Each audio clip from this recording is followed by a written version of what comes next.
problem. And those of us who pretend we are not in recession, we're in dreamland, we have a serious problem. And when we have a serious problem, we lose jobs. We lose jobs, we cannot look after a family. For every Nigerian who is employed, we look after 5 or 10 different people.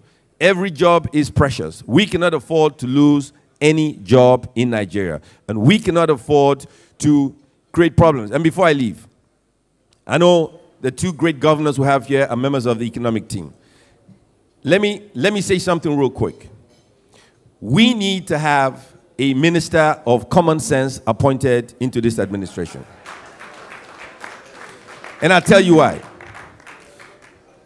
We have airlines flying into Nigeria, taking our money out of our country. We have maybe only one employing Nigerians.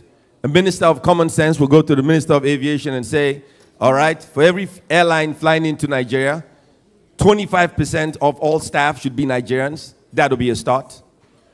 The Minister of Common Sense will go to the Minister of External Affairs and say, we charge £100 to get a visa in England to come here, and because we charge £100 from England, the British Embassy in Nigeria charges the equivalent. If we charge no money in England, the British Embassy here charges no money. Imagine the billions of naira live in our economy because they charge. Now, the reason we charge in England is because the government never remits the salaries on time. They need the money to survive. So if we had an efficient system of government and we stopped charging embassies abroad where we have a net outflow of capital, we would save billions of naira in our economy. The Minister of Common Sense will direct the Minister of External Affairs to do just that. We furnish our embassies abroad.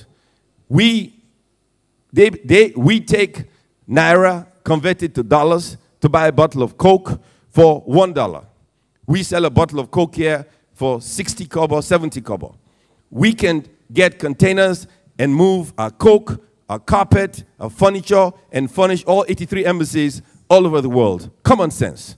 And we can save millions and millions of dollars of money being transported out of our country to furnish embassies abroad. After all, the American embassy in Nigeria has they import the Coca-Cola from America here, and you go there, you get foreign food. If they can have foreign food in Nigeria, we can have eba and okra soup in New York. Common sense. We take a common sense approach to governance, and we think intelligently, and we decongest our ports, and it takes 48 hours for goods and services to arrive, and we save that money. We can then make it possible to save a great amount of money in our economy, to make it possible for us to spend that money in a productive sector. Common sense. A minister of common sense needs no budget. Minister of common sense needs to be a bunch of private sector people supervising ministers where money is actually spent.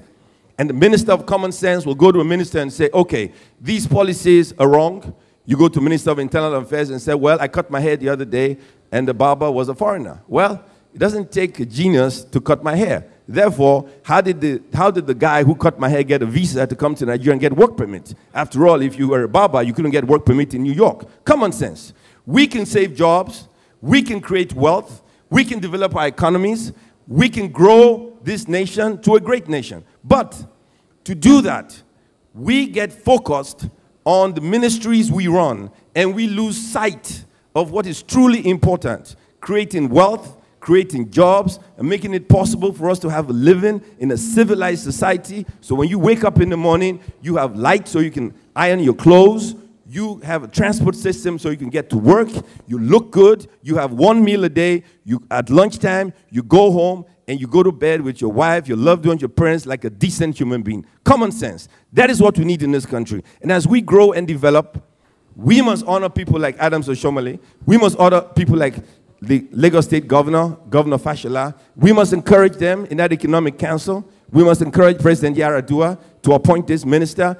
And the reason why it's easy, he doesn't need any budget.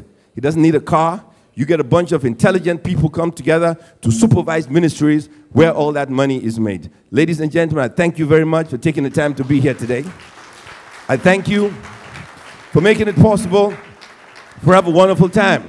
This is an annual event. You've raised almost 40 million naira to the great one. I wish you a safe journey back home. Thank you all very much, and good night. Right about now, the reason why we are here, you know. I predict for you 2009, as long as you love yourself and you love your neighbor. Washere, pepe,